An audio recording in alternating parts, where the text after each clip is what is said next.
Hello मेरे लाडलो, मैं आपका अपना रोहित कुमार सोनी। अभी मैं थोड़ी देर पहले कंपटीशन का सीट सोल्व कर रहा था।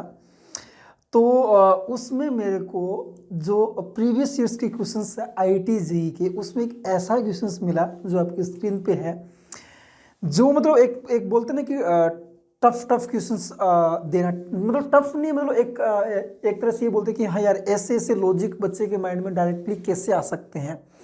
और काफ़ी इंटरेस्टिंग क्वेश्चंस है। मतलब आपको मैं ये नहीं बोलूँगा कि यार बेटा ये प्रॉब्लम कर लोगे तो आप जेईई एडवांस में मतलब सारी प्रॉब्लम्स इस टाइप की कर लोगे, लेकिन इस प्रॉब्लम को करने के बाद में मतलब आपका एक जो होता है ना सोचने का तरीका, कैसे कैसे अपन सोच सकते हैं क्वेश्चंस में अंदर, एडवांस कैसे कैसे सोच सकते हैं, वो बहुत कुछ आपको सीखने के लिए मिलेगा इसके अंदर। पहला चीज़ तो ये। दूसरा कि ऐसे क्वेश्चन आ जाए तो पहले उनको माइंड में प्रोसीजर कैसे करना चाहिए, मतलब कैसे प्रोसीड करें उनको यार देखते ही, वो वाली जो चीज़ है वो मेन काम की चीज़ है। सपोज करो आप एक काम तो क्या कर सकते हो ना, वीडियो को भी पॉज करो और खुद से सोचो कि यार मैं कैसे कर सकता हूँ ये क्वेश्चंस, और मतलब कौन से ये प्रीवियस ईयर्स के क्वेश्चंस है, कौन से ईयर में आया, ये भी आप कमेंट सेक्शन में बता सकते हो। पहला चीज़ तो ये। तो सोल्व करना, खुद से ट्राई करना, और कमेंट सेक्शन में बता सकते हो कौन कौन से ऑप्शंस आ रहे हैं। अब मैं आपको एक चीज़ बताता हूँ, अगर ये क्वेश्चंस ऐसे डायरेक्टली कोई बच्चा देखता तो बोलता है यार बड़ा कंफ्यूजिंग है। ठीक है, सिंपल सा पहले चीज देखो यार, यहां पे ऊपर जो न्यूमरेटर है उसमें एक तो दिया है n की पावर n, ठीक है, एक n n n पावर है। इन सबको अगर मैं बाहर निकालूं तो ये देखो यहाँ पे n/1, ये n/2, ये n/n, मतलब ये n टर्म्स ही होंगी टोटल। तो इतना तो पता लग रहा है सबको। तो ये सबको अगर बाहर निकालूं मैं पहले वर्बली बता रहा हूं कि कैसे कर सकते थे आप, फिर हम पूरा डिटेल में सोल्व भी करेंगे। n अगर बाहर निकालूं तो n की पावर n बाहर आएगा, और यहाँ पे n की पावर n ऑलरेडी है तो n की पावर 2n हो गया। ठीक है, ऐसे ही अगर मैं यहां से n² बाहर निकालता तो कितना आता है, n² की पावर n, मतलब n की पावर 2n, वो ऊपर वाले से कैंसिल आउट, कहानी खत्म। वो तो दूसरा यहां पे नीचे बनता 1 2 3 से लेके n तक का मल्टीपल, मतलब फैक्टोरियल ऑफ n। नीचे एक फैक्टोरियल ऑफ n दिया हुआ है तो फैक्टर ऑफ n का स्क्वायर, और यहां पे अगर मैं n² बाहर निकालता नीचे आता 1, तो ये 1², ये 2², ये n², तो 1², 2², 3² का मल्टीपल कितना, n फैक्टोरियल का स्क्वायर। और यहां भी आपका नीचे n फैक्टोरियल बना, ये आपका जो डिवाइड में लिखा है ऊपर जाके n फैक्टोरियल स्क्वायर बन जाता है, तो वहां पे ये कैंसिल आउट। और फिर जो एक्सप्रेशन बचा है वो आप दोनों तरफ ln लेके, और जो अपने क्वेश्चंस होते हैं ना कि लिमिट एज ए सम, जो अपन इसमें डेफिनेट इंटीग्रेशन में कन्वर्ट करते हैं, वो वाला कंसेप्ट लगाना, लिमिट वाले क्वेश्चंस को डेफिनेट इंटीग्रेशन में कन्वर्ट करना, सारा का सारा क्वेश्चंस आपका प्रोसीड हो जाएगा। और क्या किया इसने ना इस क्वेश्चंस के अंदर कि आपको फाइनल आंसर आने के बाद में ऑप्शंस में कैसे खेलना है, काफी इंटरेस्टिंग वे में ये इस चीज को, मतलब बच्चा किस लेवल तक सोच सकता है यार, वो वहां तक जानने की ट्राई कर रहा है। चलिए मैं एक एक पॉइंट बताते हुए स्टार्ट करता हूं इसको। मतलब इस क्वेश्चन को करने के पीछे आपको सारी चीजें बताना है बेटा, कि कैसे कैसे आप एग्जामिनर इस चीज में घुस सकता है। चलिए पहले मैंने जो बताया उसके अकॉर्डिंग चलते हैं। इन n ये 1 है, इन सबको कॉमन लेते हैं, तो ये n की पावर n इंटू में इस n को कॉमन लेंगे तो बाहर लिख दिया मैंने n इंटू अंदर क्या बन जाएगा, ये यहाँ पे 1 प्लस में x/n। फिर यहां से मैंने क्या बाहर निकाला, n/2 बाहर निकाल लिया, तो क्या बनेगा 1 प्लस 2x/n। फिर मैंने ऐसे निकालता गया, लास्ट में मैंने n/n बाहर निकाल लिया, तो अंदर क्या बनेगा 1 प्लस n इंटू x/n। ये चीज बन गया। डिवाइड किससे करना है मेरे लाडलो, डिवाइड करेंगे अपन, ये n फैक्टोरियल तो लिखा ही हुआ है तो इसको लिखे रहने दिया। ठीक, यहां पे मैंने n² बाहर निकाला तो अंदर क्या बचेगा 1 प्लस x²/n²।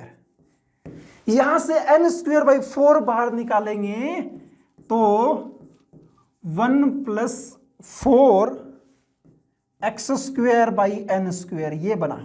ऐसे चलता रहेगा। यहां से मैंने n²/n² बाहर निकाला तो अंदर 1 प्लस में n² x²/n²।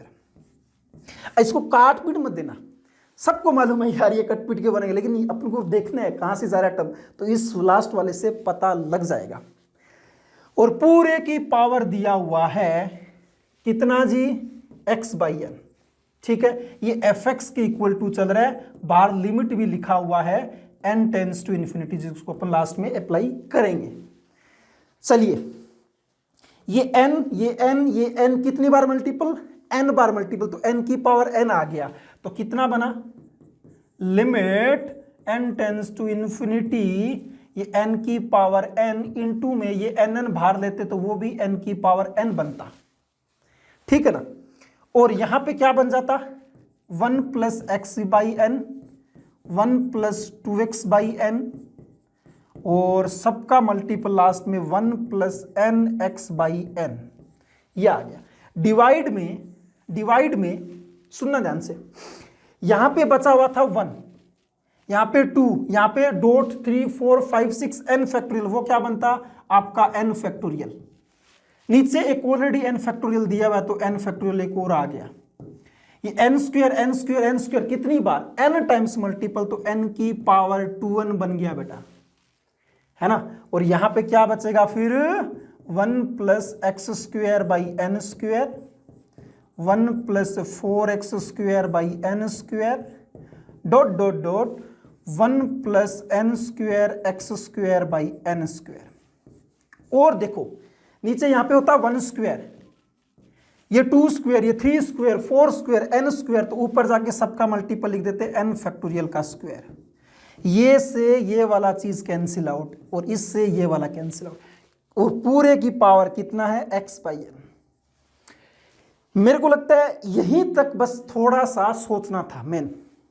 इसके बाद जो अगर मैं लिखता नहीं ये वाला एक्सप्रेशन, आगे तो हर एक बच्चा मेरे को लगता है जो IITJ की प्रिपरेशन सीरियस होके कर रहा है बेटा, कर लेगा आगे तो इसको सिंप्लीफाई, है ना।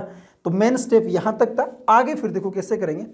आगे मैं क्या करता हूं ना, दोनों तरफ पहला चीज तो मैं लॉग ले लेता हूं, ठीक है। तो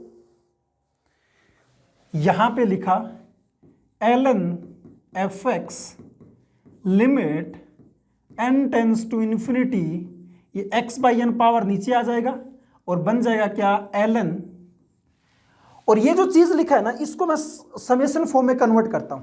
यहां पे देखो आप 1 प्लस x/n, और यहां पे 2x/n, फिर 3x/n, और फिर rx/n, तो r का वैल्यू कहां से स्टार्ट हो रहा है, 1 से लेके n तक जा रहा है, तो इसको मैं ऐसे लिख सकता हूं ना, समेशन लगा दो, r का वैल्यू कहां से लेके 1 से लेके n तक अपन लिख सकते हैं ln ऑफ 1 प्लस rx/n। और दूसरा ये डिवाइड में था, ln लेंगे तो ln a/b क्या लिखेंगे, ln a minus ln b, तो ये माइनस में आ जाएगा माइनस ln 1 प्लस में r² x²/n²। स्क्वेयर कहां से लिखा वो बताता हूं, ये था ना, ये यहां पे 1 स्क्वायर, फिर 2 स्क्वायर, फिर 3 स्क्वायर, फिर n², तो ये r² आ जाएगा। r का वैल्यू आपका 1 से लेके n तक जा रहा है बेटा। ये चीजें आप लोगों को एकदम क्लियर होनी चाहिए पहला चीज तो। चलिए अब ना नॉर्मली अपन जब r/n को क्या पुट करते थे, x पुट कर देते, यहां पे ऑलरेडी x दिया हुआ है, तो r/n को x के अलावा कुछ पुट कर दो, तो r/n को मैं पुट करता हूं, फिर y पुट कर देते हैं, ठीक है। तो r/n की जगह हो गया y, और 1/n को लिख देंगे dy, तो ये कितना आ जाएगा, ln fx limit n tends to infinity, ये x इंटू में, अच्छा पूरे को अपन अगर इसमें कन्वर्ट किया तो लिमिट समेशन की जगह अपन इंटीग्रेशन यूज कर देते हैं, इंटीग्रेशन ln 1 प्लस, यहां इसकी जगह क्या आएगा y, और ये x, तो ये आ जाएगा 1 प्लस xy इंटू में dy। दूसरा चीज, जब बेटा अपन लिमिट ये लिमिट वाले क्वेश्चन को डेफिनेट इंटीग्रेशन में कन्वर्ट करते हैं, तो एक चीज ध्यान में क्या रखना है ना, ये लिमिट कैसे पुट करता हूं उसके लिए बताता हूं मैं।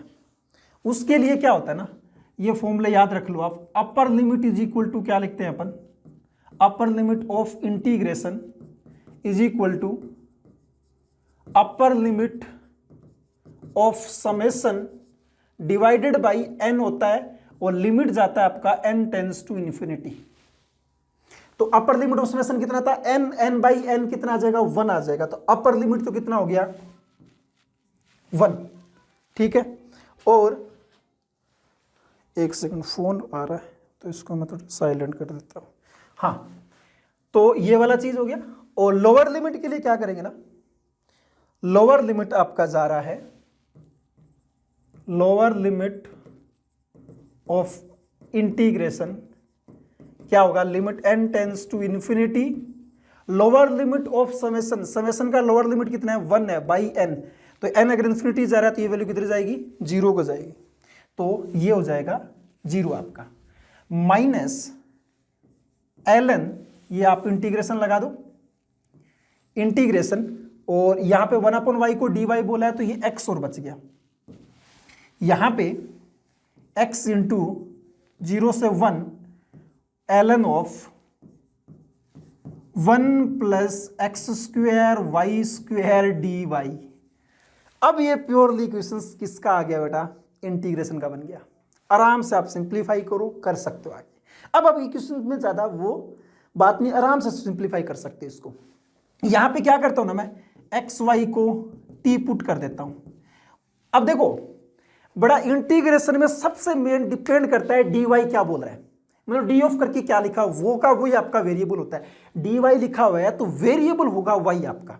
तो यहाँ पे वाई वेरिएबल है, वाई के अलावा जो कुछ लिखा हुआ है एज ए कॉन्स्टेंट की तरह काम करेगा। तो यहाँ पे एक्स क्या हो जाएगा, कॉन्स्टेंट। तो एक्स इंटू में d y is equal to d t. तो ये एक्स इंटू डी वाई की जगह क्या आ जाएगा, डी टी आ जाएगा आपका। तो ये तो कितना बन के आ जाएगा, यहां भी सेम रहेगा। तो ये आपका बन के आ गया ln f x is equal to, अच्छा लिमिट भी चेंज होगा, y अब dy लिखा है तो ये y की वैल्यू होती है।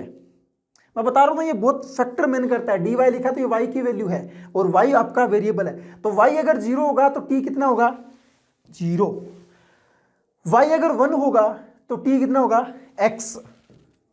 और यहां पे क्या आ जाएगा, ln of 1 plus T D T minus ये आ जाएगा 0 से x ln of 1 plus T square D T, यह आ गया। अब यहां पे अपन को ऑप्शंस में क्या दिया हुआ था, ऑप्शंस में लिखा है एफ डेस मतलब डिफरेंशिएट करते हैं अपन।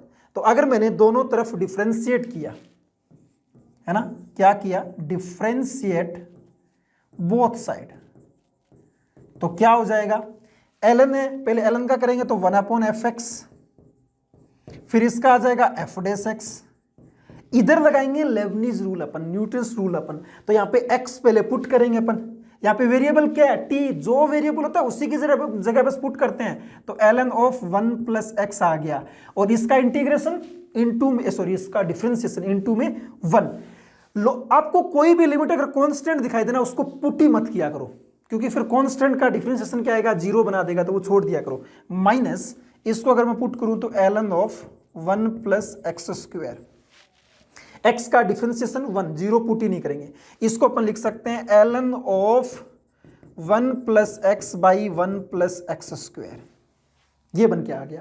तो इसको अगर मैं आगे लिखूं, आगे अपना ये बनेगा कि f डैश x अपॉन में एफ एक्स किसके बराबर आ गया, ln of 1 plus x by 1 plus x square.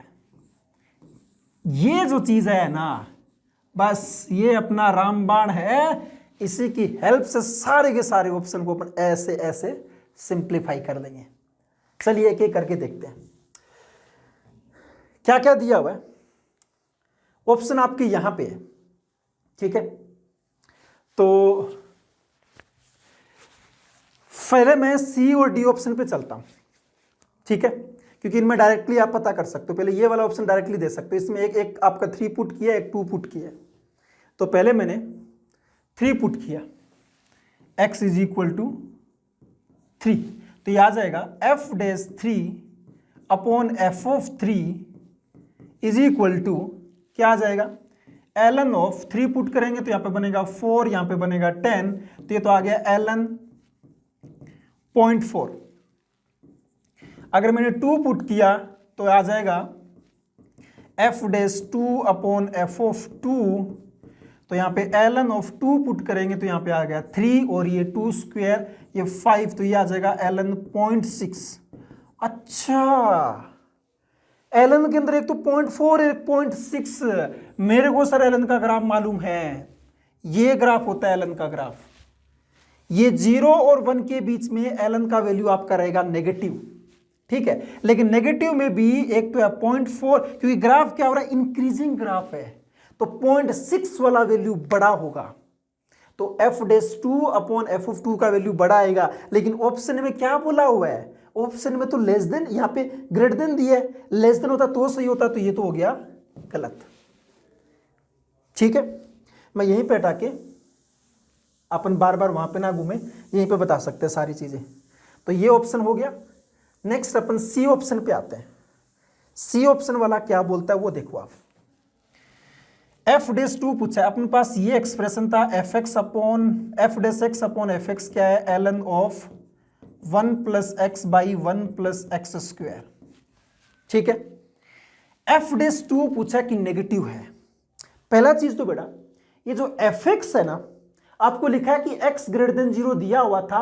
f(x) जो फंक्शन है किस टाइप का फंक्शन है, एक्सपोनेंशियल फंक्शन है। एक्सपोनेंशियल फंक्शन ऑलवेज पॉजिटिव होता है, कभी भी नेगेटिव नहीं आएगा। तो एक चीज तो आप लिख लो कि f'(x) इज ऑलवेज पॉजिटिव, ये तो कभी नेगेटिव हो ही नहीं सकता। रीजन क्या है, एक्सपोनेंशियल फंक्शन, एक्सपोनेंशियल फंक्शन। ठीक, तो यहां पे x की जगह 2 पुट किया मैंने, तो f'2 अपॉन f ऑफ 2, अभी वैल्यू निकाला था 2 पे मैंने, तो कितना आया था 3 बाई का ये 2 स्क्वायर 3 बाई 5, तो ln 0.6। ln 0.6 का वैल्यू नेगेटिव होता है और ये वैल्यू ऑलवेज पॉजिटिव, इसका मतलब f'2 क्या आएगा, ऑलवेज नेगेटिव।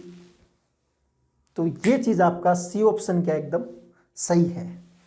फिर आगे वाले पे आते हैं अपन। इन दो ऑप्शन को है ना सोल्व करने का एक और तरीका, देखो कितना चीजें आपको घुमा घुमा के पूछ रहा है एग्जामिनर, है ना। काफी इंटरेस्टिंग चीज है, काफी घुमा घुमा के, मतलब कहां तक ये चीज सोच सकता है वो देखो बेटा आप। तो कलर चेंज कर देता हूं बार बार इसी। एक चीज आप ये देखो कि अगर x बिलोंग करेगा 0 और 1 के बीच में, तो अपन को मालूम है कि x बड़ा होता है एक्स स्क्वायर से। x अगर 0 और 1 के बीच में तो यहां पे फिर मैं अगर 1 1 ऐड कर दूं तो 1 प्लस एक्स बड़ा होगा 1 प्लस एक्स स्क्वायर से। तो इसका मतलब 1 plus x by 1 plus x square क्या होगा, बड़ा होगा ग्रेटर देन 1 से। ठीक है, तो इसका मतलब ये निकल के आया कि अपना जो f'(x) अपॉन f(x) है is equal to ln of 1 plus x by 1 plus x square. ये वाला वैल्यू 1 से बड़ा है। ln का ग्राफ देखो बेटा, ln का ग्राफ ये होता है, ln के ग्राफ में अगर वैल्यू 1 से बड़ी है तो पॉजिटिव होगा, तो इसका मतलब ये आएगा पॉजिटिव, है ना। तो इसका मतलब f'(x) क्या होगा आपका, क्योंकि f(x) तो ऑलवेज पॉजिटिव है, तो f'(x) क्या होगा, पॉजिटिव होगा। कब, जब x बिलोंग करेगा 0 और 1 के बीच में। तो 0 और 1 के बीच में आपका फंक्शन क्या होगा, इंक्रीजिंग। तो if x belongs to 0 to 1, तो f(x) क्या होगा आपका, इंक्रीजिंग फंक्शन। ये चीज क्लियर हुई। और अगर मैं बताऊं आपको, अगर x बड़ा है, x 1 से बड़ा है, तो आपका एक्स स्क्वायर बड़ा होता है x से। तो अगर मैं 1 प्लस एक्स स्क्वायर लिखूं तो वो बड़ा होगा 1 प्लस एक्स से। तो इसका मतलब 1 plus x by 1 plus x square क्या आ जाएगा, लेस देन 1 आ जाएगा। तब आपका f'(x) अपॉन f(x) जो आपने लिखा ln of 1 plus x by 1 plus x square, 1 से अगर छोटा वैल्यू है तो ये नेगेटिव होगा, तो आपका यहां पे f(x) क्या हो जाएगा, डिक्रीजिंग फंक्शन आएगा। ये चीज क्लियर होनी चाहिए। देखो कितनी चीज इसने घुमा फिरा के लिख रहा है। तो अब इसका मतलब ये हुआ, अगर मैं पूरा बताऊं कि 0 से लेके 1 तक ये क्या कर रहा है, इंक्रीज कर रहा है, ये आपका 1 है, फिर आपका ये डिक्रीज कर रहा है, ये एफएक्स है। ऐसी मैं रेंडमली ग्राफ बनाऊं 0 से लेके 1 तक, तो ये क्या कर रहा है ना, इंक्रीज कर रहा है, फिर आपका डिक्रीज कर रहा है। इसी से सारे ऑप्शन हो जाएंगे। ये बोल रहा है 1/3 और 2/3 में कौन बड़ा होगा, 1/3 यहां कहीं होगा, 2/3 यहां कहीं होगा, साफ साफ बड़ा है, इंक्रीजिंग फंक्शन है, तो 2/3 पे वैल्यू बड़ी होगी, तो 2/3 पे वैल्यू बड़ी, सही ऑप्शन। 1/2 और 1 में कौन सा बड़ा होगा, ओबियसली यार 1 वाला बड़ा होगा, तो ये गलत। तो देखो यार, इसके अपने बी और सी सारे ऑप्शन, बी और सी ऑप्शन सही है, ए और डी आपके गलत है। तो काफ़ी सारी चीज़ ने, मतलब मैं सीट सोल्व कर रहा था तो मेरे को लगा कि यार ये वाला क्वेश्चन है, मेरे को सब बच्चों के साथ शेयर करना चाहिए, तो मैंने आपके साथ शेयर किया बेटा। आपको कैसा सॉल्यूशन लगा, है ना, और क्या क्या नई नई जानकारी इस कमेंट सेक्शन में आप बताइए हमें। और ऐसे ही हम वीडियो लाते रहेंगे आपके लिए, जिसमें आपको खूब सारी चीज़ें एडवांस के लिए, मेंस के लिए खूब सारी चीज़ें आपको सीखने को मिले। तो वीडियो को प्लीज़ लाइक और शेयर कर दीजिएगा। All the best.